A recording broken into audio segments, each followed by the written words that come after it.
Hello everyone, welcome to Sleepy Classes. तो आज हम डिस्कस करने वाले हैं एक कंट्रोवर्शियल केस जो कि इलाहाबाद हाई कोर्ट ने पास किया है। तो बेसिकली जानेंगे कि फैक्ट्स ऑफ द केस क्या है एंड क्यों जो जुडिशरी है या बेसिकली इलाहाबाद हाई कोर्ट है उन्होंने डिक्लेयर किया है इस एक्ट को अनकॉन्स्टिट्यूशनल। ठीक है, आगे जाके अब क्या होता है सुप्रीम कोर्ट में अगर ये केस जाता है तो वो अलग बात है, या इसमें मेरा कोई पर्सनल ओपिनियन नहीं है। मैं यहाँ पे सिर्फ बता रही हूँ कि फैक्ट्स ऑफ द केस क्या है एंड जजमेंट किस बेसिस पे दी गई। ठीक है, सो पहले मैं आपको बता दूं कि ये बोर्ड वर्ड के ऊपर थोड़ा सा ध्यान रखना। ठीक है, कि बोर्ड वर्ड जो है ये थोड़ा इंपॉर्टेंट बन जाता है when it comes to this case law particularly. तो स्टोरी देखते हैं सबसे पहले क्या है। तो बेसिकली जावेद मोहम्मद या मोहम्मद जावेद एक व्यक्ति हैं। तो जो मदरसा है, अब मदरसा बोर्ड अगर आप उसकी हिस्ट्री देखें तो यूपी लेजिस्लेटिव असेंबली ने इसे पास कर दिया था। 2004 का ये एक्ट है। ठीक है, तो लेजिस्लेशन से ये एक्ट बना है बेसिकली। तो अब उसके बेसिस पे जो मदरसा बनाए गए हैं उसके अंदर अब मुस्लिम एजुकेशन जो है वो इम्पार्ट की जाती है स्टूडेंट्स को। ठीक है, and particularly by a means of a statute. ठीक है, जिसको हम यूपी मदरसा एक्ट भी बोलते हैं, यूपी बोर्ड मदरसा एक्ट बोलते हैं। तो अब जो मोहम्मद जावेद हैं बेसिकली वो पढ़ा रहे हैं इन मदरसा में काफ़ी टाइम से। तो उनको बोला गया था कि आपकी 4,000 रुपये महीना सैलरी होगी, कि ईयरली आपको इंक्रीमेंट 8% की मिलेगी, बट आप कॉन्ट्रैक्चुअल बेसिस पे यहाँ पे काम कर रहे हैं। तो मोहम्मद जावेद जो हैं उन्होंने अब केस जो है वो कोर्ट में फाइल किया ये बोलकर कि मेरी दरख्वास्त है स्टेट गवर्नमेंट से। ठीक है, या आप कह सकते हो कि मदरसा शिक्षा परिषद या जितनी भी डिस्ट्रिक्ट माइनॉरिटी वेलफेयर ऑफिसर हैं, मेरी उनसे ये दरख्वास्त है कि अब और हायरिंग ना की जाए। ठीक है, अब इस बोर्ड के लिए या आप कह सकते हो कि मदरसा के लिए और हायरिंग यहाँ पे अलग से ना की जाए, जो कि ऑलरेडी कॉन्ट्रैक्चुअल बेसिस पे काम कर रहे हैं, पहले उन्हें तो पक्का कीजिए। यानी कि उनको जो सैलरी दी जा रही है वो भी equivalent to that of a teacher, जो कि गवर्नमेंट टीचर है, उनको वो दी जानी चाहिए। क्यों? क्योंकि अब ये बोर्ड वर्ड के तहत लेजिस्लेशन के तहत अगर यूपी गवर्नमेंट की लेजिस्लेटिव असेंबली ने एक लॉ पास किया है, एक अलग से बोर्ड बनाया है, तो सैलरी भी उस हिसाब से रेगुलराइज होनी चाहिए सरकार के द्वारा। उनका ये कहना था कि जो कॉन्ट्रैक्चुअल बेसिस पे हैं कि उनको भी पहले फाइनल किया जाए और मेरी जो सैलरी है equivalent to that of a teacher होनी चाहिए, यानी कि रेगुलराइज कर दी जानी चाहिए। ठीक है, further he prayed that he should be paid a salary equivalent to that of regular teachers. तो ये जो है इनिशियली एक जो जज की बेंच है आप कह सकते हो वो ये मामला सुन रहे थे। तो उन्होंने बेसिकली अब क्या किया, ये जो मामला है दो बेंच जो है जहां पे दो जज वाले बेंच है उनको ये आगे फॉरवर्ड कर दिया। ठीक है, तो डबल बेंच के लिए उन्होंने जो ये केस है उसको ऐसे रिफ्रेज किया कि whether us with a secular constitution in India can the persons of a particular religion be appointed or nominated in a board for education purposes, or should it be persons belonging to any religion who exponent in the fields for the purposes of which the board is constituted, or such persons should be appointed without any regard to religion who are exponent in the field for the purposes of which the board is constituted। तो basically कहने का मतलब ये है कि जब ये case refer किया जा रहा था टू अ डबल जज बेंच, तो जो पहली अब फाइंडिंग आ रही थी या जो इनिशियली केस सुना गया था उसके अंदर जज ने ये ले डाउन किया कि आप इंडियन सेक्युलरिज्म के हिसाब से या जो सेक्युलरिज्म इन इंडिया प्रैक्टिस की जा रही है जिसमें स्टेट बिल्कुल अलग है रिलीजन से, स्टेट सिर्फ administrative matters with respect to a particular religion देख सकती है, बट रिलीजियस एक्टिविटीज में किसी भी तरह का पार्टिसिपेशन नहीं कर सकती। With respect to that kind of secularism, is it possible और इज इट अलाउड कि एक ऐसी स्टेट गवर्नमेंट एक ऐसा बोर्ड बना सके जो कि अब ऐसा बोर्ड होगा जहां पे अब रिलीजन के बेसिस पे क्या किया जा रहा है, हायरिंग की जा रही है। Is it not against the secularism of India? Court ने ये जो है अब फॉर्मेशन यहां पे आगे रखी। और दूसरा पॉइंट यहां पे क्या रखा कि इंडियन सेक्युलरिज्म के हिसाब से रिलीजन के बेसिस पे हम कब से ऐसी अपॉइंटमेंट करने लग गए इन अ बोर्ड। तो बेसिकली यहाँ पे दो मुद्दे सामने रखे गए कि पहली बात कि रिलीजन के बेसिस पे क्या कोई स्टेट गवर्नमेंट कोई ऐसा बोर्ड बना भी सकती है, दूसरी चीज कि अगर ऐसा बोर्ड बना भी दिया गया है तो वहां पे रिलीजन को प्रेफरेंस क्यों दी जा रही है? इज इट अगेंस्ट और is it for the secularism of India? यहाँ पे ये मुद्दा था। तो बाय द टाइम क्या होता है, एक एडवोकेट हैं अंशुमन सिंह राठौर, जो इसी केस को आराम से सुन रहे थे, पास से सुन रहे थे, उन्होंने ये अब दिलचस्पी ली इस केस के अंदर। तो फाइनली उन्होंने पाया कि जो मदरसा एक्ट है वायलेटिव है of article 14, 15 and 21 A of the constitution of India. तो उसी के बेसिस पे अब पिटिशन जो है वो डाल दी गई। तो अब इस केस को बेसिकली क्लब कर दिया गया एंड साथ ही साथ जो अंशुमन सिंह राठौर है उन्होंने प्ली किया कि जो basic structure of the constitution of India है, जिसमें हमारा आर्टिकल 14 भी है, ठीक है, कि 14, 15 एंड 21 फंडामेंटल राइट्स के अंदर आते ही हैं हमारे, तो बेसिक स्ट्रक्चर डॉक्ट्रिन में हमारे फंडामेंटल राइट्स तो है ही हैं, तो ये उनके वायलेटिव है, राइट। अब जानते हैं कि कैसे ये वायलेटिव है। तो वो बोर्ड वर्ड जो है ना वो ध्यान रखना। तो उन्होंने अपनी प्ली में ये चीज बोली कि whether the provisions of the Madrasa act stand the test of secularism which forms a part of the basic structure of the constitution of India, कि भाई ये टेस्ट फॉर सेक्युलरिज्म, अब जो वर्ड है वो यूज किया गया कि जो मदरसा एक्ट है एक्चुअल में जो सेक्युलरिज्म जिस तरीके से इंडिया में प्रैक्टिस की जाती है, क्या ये उसको फॉलो कर रहा है या नहीं कर रहा है। अब सेक्युलरिज्म मैंने आपको बता दी कि कैसे फॉलो की जाती है इंडिया के अंदर, ठीक है। स्टेट और रिलीजन दो अलग हैं और अलग नहीं भी हैं। अलग इसीलिए है कि स्टेट जो है वो रिलीजन के लिए, अब यहाँ पे कोई भी एक पर्टिकुलर रिलीजन के लिए फेवरिज्म नहीं कर सकता, बट एडमिनिस्ट्रेटिव काम जब आते हैं स्टेट्स के, उसके लिए जो रिलीजन के, तो इन दैट केस जो स्टेट है वो अब एडमिनिस्ट्रेशन संभाल सकता है, राइट। तो इंडिया के केस में सेक्युलरिज्म में यहाँ पे अब यूपी गवर्नमेंट ने एक पर्टिकुलर कम्युनिटी के लिए यहाँ पर ऐसा कुछ किया है या नहीं किया है, वो अब कोर्ट को डिसाइड करना था, ठीक है। तो अब जो चीजें सामने आती हैं मदरसा एक्ट को लेकर वो बात करते हैं। यहाँ पे कोर्ट ने ये केस को सुना, देखा और कुछ चीजें यहाँ पे ले डाउन की। Findings of the Allahabad court were के madrasa act of 2004 violates secularism. Court ने यह कहा कि इंडिया के कॉन्टेक्स्ट में सेक्युलरिज्म क्या कहती है कि इक्वल ट्रीटमेंट दी जानी चाहिए to all the religion and religious sects and denominations, ठीक है, by the state only without either identifying itself with or favouring any particular religion, religious sect or denomination. तो जब हम सेक्ट और डिनोमिनेशन की यहाँ पे बात करते हैं तो कोई एज सच यहाँ पे हमारे पास क्या पर्टिकुलर डिफरेंशिएशन तो एज सच नहीं है। ये दोनों कॉन्सेप्ट्स जो है वो एब्स्ट्रैक्ट हैं, ठीक है, बट एक कस्टमरी प्रैक्टिस हम फॉलो करके चल रहे हैं जो कि हमारा लॉ का पार्ट भी है। तो उसी के अकॉर्डिंगली फंडामेंटल राइट्स जो हैं विद रिस्पेक्ट टू रिलीजन वो सेक्ट को, डिनोमिनेशन को या एक पर्सन को ही दिए जा रहे हैं। डू यू रियली थिंक कि जो वर्ड बोर्ड है यहाँ पे कहीं पे भी लाई करता है? जी नहीं। बोर्ड वर्ड डिनोमिनेशन में तो कभी आप कह सकते हो इंक्लूड हो ही नहीं सकता, ना वो सेक्ट का पार्ट बनता है। चलो देख लेते हैं एक पॉइंट पे यहाँ पे ये कोर्ट की एक ये फाइंडिंग थी। दूसरी चीज कि जो कोर्ट ने ये पाया कि मदरसा जो बोर्ड एक्ट है 2004 का, वो सेक्युलरिज्म को अब एक नहीं मल्टीपल चीजों से, अब या मल्टीपल तरीके से या अपनी आर्बिट्ररीनेस से जो सेक्युलरिज्म का मीनिंग है उसको इंटायरली चेंज कर देता है। क्यों? क्योंकि जो डेफिनेशंस दी गई हैं वो कॉन्ट्राडिक्टरी हैं। पहली डेफिनेशन कि इंस्टीट्यूशन वर्ड जो मीन किया गया है यहाँ पर in the act, that is UP Madrasa act, institution means Madrasa formed and administered by the Muslim minorities. यहाँ पे सिंगल वर्ड जो यूज किया गया है वो मदरसा है। यहाँ पे मदरसा बोर्ड अगेन वर्ड कहीं पे भी यूज नहीं किया गया है, ठीक है। कि हाँ हम मानते हैं कि माइनॉरिटीज को यहाँ पे अलाउ किया जाना चाहिए कि वो डिनोमिनेशंस या सेक्ट्स जो हैं वो अपने इंस्टीट्यूशंस को सेट डाउन कर सकती हैं। तो इंस्टीट्यूशन एंड बोर्ड वर्ड क्या सेम है? इसी के ऊपर तो चर्चा होनी थी। इसके अलावा एक और डेफिनेशन जिसमें मदरसा एजुकेशन का मतलब सिर्फ और सिर्फ इस्लामिक एजुकेशन से था, इसके अलावा कोई और एजुकेशन यहाँ पे इंक्लूड नहीं की गई थी।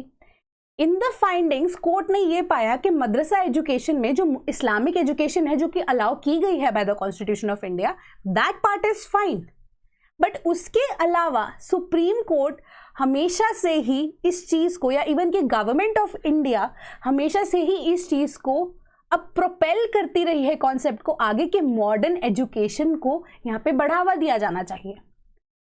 तो इन this case Islamic education was fine, but उसके अलावा मॉडर्न एजुकेशन की जब बात आती है, दो subjects were merely kept as optional subjects,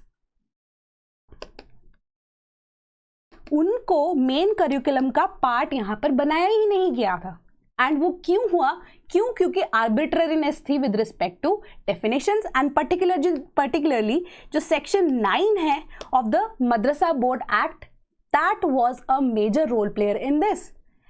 एक कॉम्पोजिशन ऑफ बोर्ड के ऊपर भी यहाँ पे दिक्कत आती है कि चलो ठीक है, मान लेते हैं कि आपने बोर्ड बना भी दिया है, माइनॉरिटी बोर्ड है, आप मैनेज भी उसे खुद से कर रहे हैं।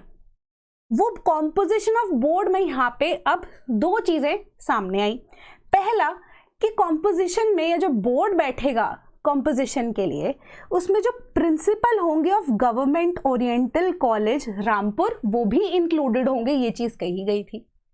बट अगर आप इस पर्टिकुलर इंस्टीट्यूशन की हिस्ट्री में झांके तो सिर्फ और सिर्फ 35 स्टूडेंट्स हैं इस कॉलेज के अंदर, एंड एक प्रिंसिपल एग्जिस्ट करते हैं, एंड कोई भी यहाँ पे टीचर एग्जिस्ट करता ही नहीं है।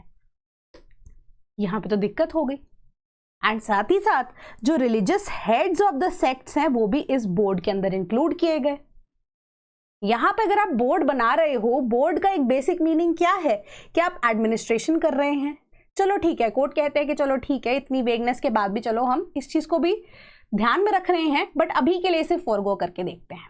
अब आगे क्या होता है उसको देखते हैं कि जो पावर्स ऑफ द बोर्ड है वो क्या है, वो भी दिक्कत में थी। जैसे मैंने आपको सेक्शन 9 बताया कि सबसे ज्यादा कॉन्ट्रोवर्शियल सेक्शन है यहाँ पे with respect to the UP Madrasa act, कि सेक्शन 9 के थ्रू ये पावर दे दी गई बोर्ड को कि वो बाउंड नहीं है कि वो अडॉप्ट करेंगे books of the board of high school and intermediate education which are specifically specified by the board of the state और एट द सेंट्रल लेवल। यानी कि जो स्टेट बोर्ड एजुकेशन है एंड सीबीएसई की जब हम सेंट्रल लेवल पे बात करते हैं, फॉर दैट केस आईसीएसई की भी बात करते हैं, सेक्शन 9 के द्वारा कहा गया कि जो बोर्ड है अब constituted through the madrasa UP act या UP act of with respect to the madrasas, they are not bound to follow those books and those curriculum. तो यहां पे सिर्फ और सिर्फ फोकस इस्लामिक एजुकेशन के ऊपर रखा गया। ठीक है, साथ ही साथ clause E and F of section 9 कहता है, एम्पावर करता है बोर्ड को कि वो डिग्रीज भी ग्रांट कर दे, डिप्लोमा भी दे सकता है, सर्टिफिकेट्स भी दे सकता है और एकेडमिक डिस्टिंक्शंस भी दे सकता है, एंड साथ ही साथ कंडक्ट भी करा सकता है exams, and those exams are equivalent to those degrees और certificates which are given by UGC, या जिसके पास या यूजीसी के पास जितनी भी पावर है वो इस बोर्ड को दे दी गई सेक्शन 9 के द्वारा। ठीक है, अब क्लॉज जी जो है वो स्पेसिफाई करता है, एम्पावर करता है कि रिकॉग्नाइज करें institutions for the purpose of the examination. तो अब सेक्शन 9 सोलली यहां से यूजीसी से भी पावर ले रहा है ना, वो सेंट्रल या स्टेट एजुकेशन बोर्ड्स की बुक को फॉलो कर सकता है, मतलब टोटली एक आर्बिट्ररीनेस यहां पे फॉलो हो रही है। कोर्ट ने इस चीज को डिनाई नहीं किया है कि हम आपको अलाउ नहीं कर रहे हैं इस्लामिक एजुकेशन। कोर्ट ने सिर्फ इतनी सिंपल सी बात बोली है यहाँ पे कि Islamic education is a must, we allow you that, fundamental rights जो है कॉन्स्टिट्यूशन के वो आपको अलाउ करते हैं, बट उसके अलावा जो हमारी न्यू एजुकेशन पॉलिसी के तहत हमने यहाँ पे वादे किए हैं बच्चों को कि उनको वोकेशनल ट्रेनिंग यहाँ पे प्रोवाइड की जाएगी, डिफरेंट करिकुलम है जिसमें एक्स्ट्रा करिकुलर एक्टिविटीज, आपकी स्किल डेवलपमेंट, उसका क्या होगा, उन बच्चों का क्या किया जाएगा अगर आप उसे सिर्फ ऑप्शनल सब्जेक्ट लेकर चल लेंगे। तो बात अभी यहाँ पे खत्म नहीं होती है। इसके बाद for the purpose of performing its functions, जो बोर्ड है it is required to constitute committees and sub committees under section 17। ठीक है, कि बोर्ड काम तो करेगा बट अब काम करने के लिए कमिटीज और सब कमिटीज भी फॉलो कर सकता है। एंड सेक्शन 17 के तहत जो यूपी मदरसा एक्ट है इसको स्पेसिफाई किया गया, but there is a catch कि ये जो कमिटी है वो भी कॉन्स्टिट्यूट कौन करेगा, जो सेक्शन 9 में बोर्ड अब बनाया गया है उसके मेंबर्स ही इसे फॉर्मेशन या इसकी फॉर्मेशन करेंगे। अब इसके अंदर थोड़े बहुत रेगुलेशंस जो हैं वो चेंजेस कर दिए गए थे इन द ईयर ऑफ 2016, जिसके अंदर क्या कहा गया था कि ग्रेजुएशन और डिप्लोमा लेवल डिग्रीज जो है recognised by the boards and syllabus issues वो भी वैलिड होंगे यहाँ पे। तो अब देख रहे हैं, आप जान पा रहे हैं, समझ पा रहे हैं कि कोड का टेक यहाँ पे क्या था। ये मेरी वर्डिंग्स नहीं है, ये अगेन मैं कहूंगी कि मैं किसी की रिलीजियस सेंटिमेंट्स को यहाँ पे हर्ट नहीं करना चाहती, मैं सिर्फ कोड का वर्डिक यहाँ पे बता रही हूँ आपको कि क्या है। तो फाइंडिंग्स क्या थी, अब इस पे उत्तर प्रदेश जो है वो एक पार्टी है। क्यों? क्योंकि अब जो मदरसा एक्ट है बेसिकली वो लेजिस्लेटिव असेंबली ने ही पास किया है, तो legislative assembly along with the Madrasa act की जितनी भी पार्टीज थी वो अब together they are club together. तो यूपी गवर्नमेंट के तो अगेंस्ट ये फाइंडिंग्स जा रही हैं। तो यहाँ पे यूपी गवर्नमेंट ने क्या कहा, उन्होंने पहली चीज ये रखी कि जो entry 25 of list 3 of schedule 7 of the constitution of India है, यानी कि जो कॉन्करेंट लिस्ट में एंट्री नंबर 25 है उसके बेसिस पे उन्होंने ये मदरसा बोर्ड जो है वो कॉन्स्टिट्यूट किया है। दूसरी चीज, यूपी गवर्नमेंट ने ये कहा कि आप पूरा का पूरा एक्ट जो है उसको स्ट्राइक डाउन मत कीजिए, यहाँ पे सिर्फ उतने पोर्शंस को ही स्ट्राइक डाउन कर लीजिए जो कि वायलेटिव है of the constitution of India. This was the take of Uttar Pradesh government. तो entry 25 of the concurrent list क्या कहती है, एजुकेशन, जिसमें इंक्लूड क्या की जाएगी, technical education, medical education and universities subject to the provisions of entry 63, 64, 65 and 66 of list 1, that is of the union list for vocational and technical training of labor। इस आधार पे state government of Uttar प्रदेश कह रही है कि हमने ये board को constitute किया। अब जो 63rd आप कह सकते हो 63 से लेकर 66 तक जितनी भी एंट्रीज है list 1 of the union list, वो बेसिकली यहाँ पे क्या कह रही है उसके ऊपर ध्यान दीजिए। यहाँ पे इंस्टीट्यूशंस की बात हो रही है with respect to Banaras Hindu university, Aligarh Muslim university and Delhi university, the university established in pursuance of article 371E and other institution declared by the parliament by law to be an institution of national importance. उन्हीं universities को या institutions को जिन्होंने parliament के द्वारा, जिन्होंने parliament ने law को एक्सरसाइज करते हुए नेशनल इंपॉर्टेंस का यहाँ पे दर्जा दिया है, या नेशनल इंपॉर्टेंस का उन इंस्टीट्यूशंस को यहाँ पे दर्जा दिया गया है पार्लियामेंट के द्वारा। एंट्री 63 ये कहती है। एंट्री 64 कहती है इंस्टीट्यूशंस फॉर साइंटिफिक और technical education financed by the government of India wholly और in part and declared by the parliament by law to be institutions of national importance। Union agencies and institutions जिसमें again professional vocational and training की बात की जा रही है, promotion of specific studies और research की बात की जा रही है, scientific and technical assistance and investigation of detection of a crime इसकी बात की जा रही है। 66 को भी देख लेते हैं, coordination and determination of standards in institutions for higher education और research and scientific and technical institutions. तो यहाँ पे आपको कहीं पे भी अगर आप इंप्लीमेंट करने की कोशिश करें तो स्टेट गवर्नमेंट को सिर्फ इन चीज़ों के ऊपर या हायर एजुकेशन का आपको यहाँ पे ज़्यादा दिखेगा, नज़र में आता है चीज़, ठीक है, कि जिसके बेसिस पे अब पार्लियामेंट की ही पावर थी सिंस यूनियन लिस्ट का पार्ट है, बट लेटर ऑन अमेंडमेंट के बाद ये पावर स्टेट को भी दे दी गई। ठीक है, मान लिया कि चलो आपने ये इंस्टीट्यूशन को यहाँ पे सेट डाउन कर दिया, आर्बिट्रेरीनेस दे दी। तो अब कोर्ट ने ये चीज़ ले डाउन की, पहली चीज़ कि जो स्टेट गवर्नमेंट है इसके पास पावर ही नहीं है कि वो क्रिएट करे एक ऐसा बोर्ड फॉर रिलीजियस एजुकेशन या इस्टेब्लिश करे a board for school education only for the particular religion and philosophy associated with it. क्योंकि हमने ये चीज़ देखी कि पढ़ाई के नाम पे सिर्फ और सिर्फ यहाँ पे इस्लामिक एजुकेशन इम्पार्ट की जा रही थी with all due respect, but यहाँ पे कोई भी ऐसा टेक्निकल सब्जेक्ट या कोई भी न्यू एजुकेशन पॉलिसी से जुड़ा सब्जेक्ट या बेसिक सब्जेक्ट्स जो एक स्टूडेंट को पढ़ाए जाने चाहिए थे वो यहाँ पे नहीं पढ़ाए जा रहे थे। तो स्टेट गवर्नमेंट के पास पावर ही नहीं है ऐसा बोर्ड कॉन्स्टिट्यूट करने की। इंस्टीट्यूशन सेट डाउन करना अलग बात है, बट एक पर्टिकुलर बोर्ड बनाकर उसको सिर्फ सारी की सारी आर्बिट्ररी पावर यहां पे दे देना बिल्कुल गलत है। Any such action in the part of the state violate करते हैं principles of secularism which is in the letter and spirit of the constitution of India. And साथ ही साथ कहा गया कि ये है violative of article 14 of the constitution of India, जो कि यहाँ पे इक्वालिटी की बात करता है, इक्वल ट्रीटमेंट की बात करता है for every person by the state. तो सरकार ने कहा एक पर्टिकुलर जो रिलीजन है उसकी आइडियोलॉजी को यहाँ पे केटर कर रहे हैं, तो वो सेक्युलरिज्म के अगेंस्ट जाता है, वायलेटिव है। उसके अलावा सिर्फ और सिर्फ वहां पे एक पर्टिकुलर रिलीजन के बच्चे ही पढ़ेंगे, तो इस वजह से ये वायलेटिव भी हो जाता है of article 14 of the constitution of India. That is the Allahabad high court ruling जो कि बेंच ने दी। उसके बाद यहां पे एक सवाल उठता है कि आर्टिकल 25 एंड 29 यहां पे एप्लीकेबल क्यों नहीं है in this case.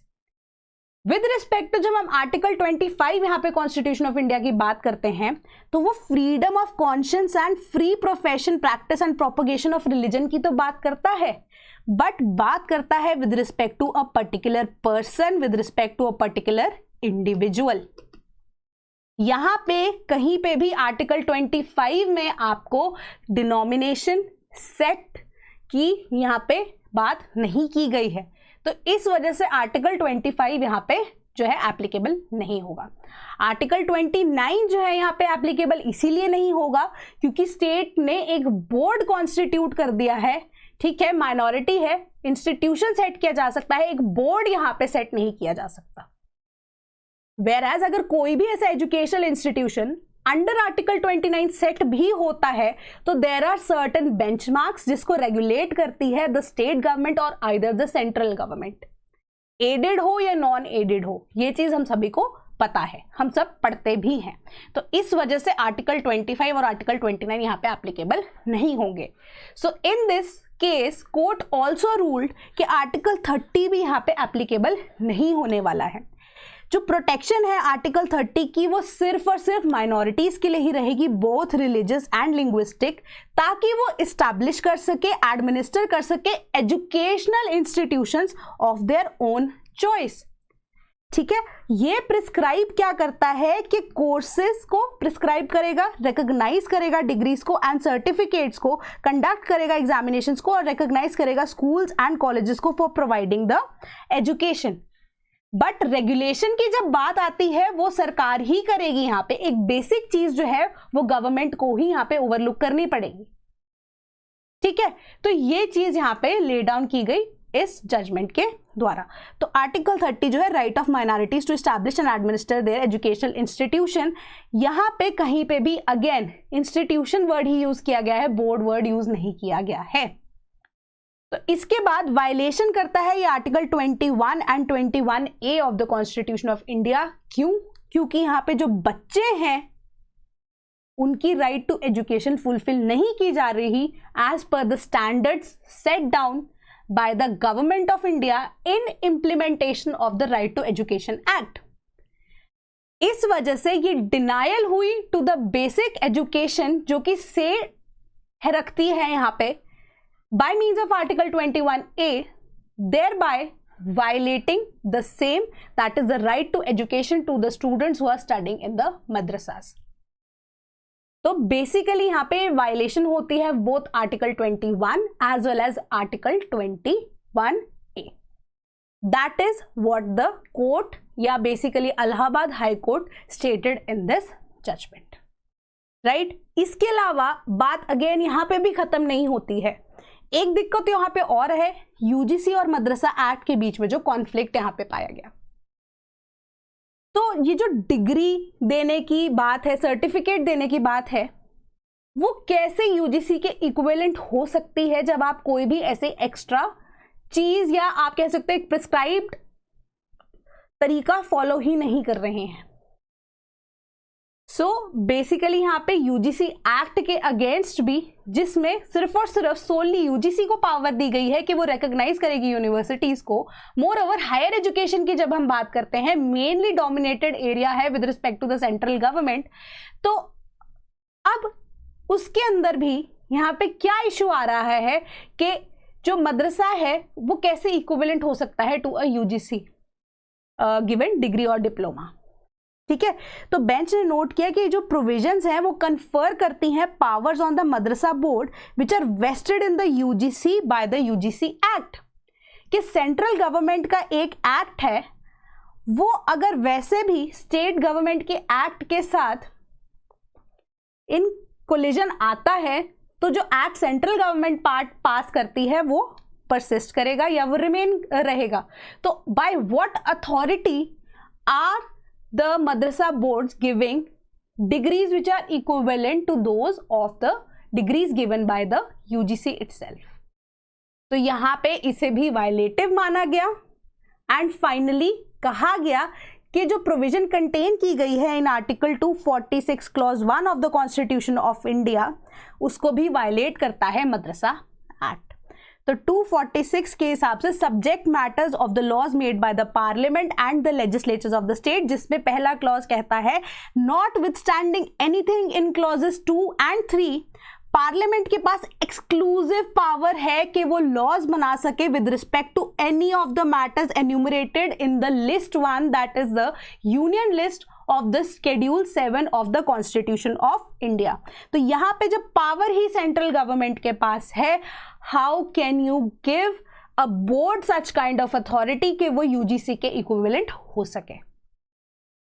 So this was the ruling which was held या given by the Allahabad high court and bench ने डिक्लेयर किया कि जो मदरसा एक्ट है 2004 का, ये वायलेटिव है of the principle of secularism, जो कि बेसिक स्ट्रक्चर डॉक्ट्रिन का पार्ट है of the constitution of India. इसीलिए इसे माना जाता है violative of article 14, 20, 21A of the constitution of India and साथ ही साथ वायलेटिव माना जाता है of section 22 of the UGC act of 1956। तो ये बेसिक सी एक कहानी थी इसकी। तो इसके बाद जो है गवर्नमेंट ऑफ इंडिया के ऊपर या स्टेट गवर्नमेंट के ऊपर ये दारोमदार रख दिया गया इस एक्ट के थ्रू कि जो बच्चे अब मदरसा में पढ़ रहे हैं उनको एक्चुअली में मेन स्ट्रीम एजुकेशन की तरफ लाया जा सके, उनको भर्ती कराया जा सके। ठीक है, तो स्टेट गवर्नमेंट के ऊपर मेनली इलाहाबाद हाई कोर्ट ने फटकार लगाते हुए बात कही है कि अब आपको चाहे नए स्कूल बनाने पड़े या कोई स्कूल है उसकी स्ट्रेंथ क्लास की बढ़ानी पड़े, that is not a problem to me. आपको इन बच्चों को मेन स्ट्रीम एजुकेशन का पार्ट बनाना ही पड़ेगा। So this was the judgment of the Allahabad high court. तो इसके अलावा अब यूपीपीसीएस की अगर आप तैयारी कर रहे हैं तो we have a batch for you, जो कि बहुत टाइम से रनिंग भी है। अब सिंस वी नो कि यूपीपीसीएस का प्रीलिम्स का एग्जाम भी आगे बढ़ गया है, ऑलमोस्ट आपका यहाँ पे syllabus with respect to pre भी सारा कंप्लीटेड है, आपके प्रैक्टिस क्वेश्चंस भी जा चुके हैं, but still I let you know कि हमारे पास क्या क्या ऑफरिंग्स हैं। हम आपको टॉपिक वाइज लेक्चर्स दे रहे हैं, PYQ क्वेश्चंस की यहाँ पे आपको PDF भी दी जाएगी जिसकी डिस्कशन भी की जा रही है। Current affairs January 2023 onwards till the time आपका प्री नहीं हो जाता आपको प्रोवाइड किए जाएंगे। इसके अलावा यूपी स्पेसिफिक करंट अफेयर्स की कंपाइलेशन भी जनवरी 2023 ऑनवर्ड्स आपको दी जा रही है। प्रैक्टिस MCQs एंड मेंस के क्वेश्चंस भी आपको दी जा रहे हैं। तो इन दैट केस अगर आप हमारे साथ एनरोल करते हैं, आपको डाउट रेजोल्यूशन के लिए एक टेलीग्राम ग्रुप में सेपरेटली ऐड कर दिया जाएगा, all at a price of 9999 only. अगर आपको ये ऑफर भी पसंद नहीं आती है और आप सिर्फ प्रीलिम्स की तैयारी के लिए यहाँ पे टेस्ट देना चाहते हैं, तो अप टू माई नॉलेज 10 आपके टेस्ट ऑलरेडी जा चुके हैं यहाँ पे। आप अगर एनरोल होते हैं तो वो 10 टेस्ट आप दे सकते हैं। ठीक है, एंड उसके अलावा आपको यहाँ पे मॉडल साइनॉप्सिस दिए जाएंगे, सोल्यूशंस उसके साथ दिए जाएंगे, साथ में एक्सेस भी दिया जाएगा to the monthly magazine with respect to Uttar Pradesh current affairs and हर संडे टू संडे आपको 25 प्रैक्टिस क्वेश्चंस दिए जाएंगे और एक टेस्ट जो आपका इन 10 फुल लेंथ टेस्ट में से होगा वो होगा PYQ based and as per the latest pattern जो आपको यूपीपीसीएस ने या UPPSC ने दिया है, all at a price of 4999 only. तो यही होप है मेरी कि आप ज्वाइन करेंगे हमारे साथ के साथ ऐसी कुछ डिस्कशंस जो हैं अभी जो मैंने आपके साथ की वो भी रेलेवेंट जो है एग्जाम पॉइंट ऑफ व्यू से मैं आपको बताती रहूंगी। Right, that was all for today, see you on the other side, thank you so much.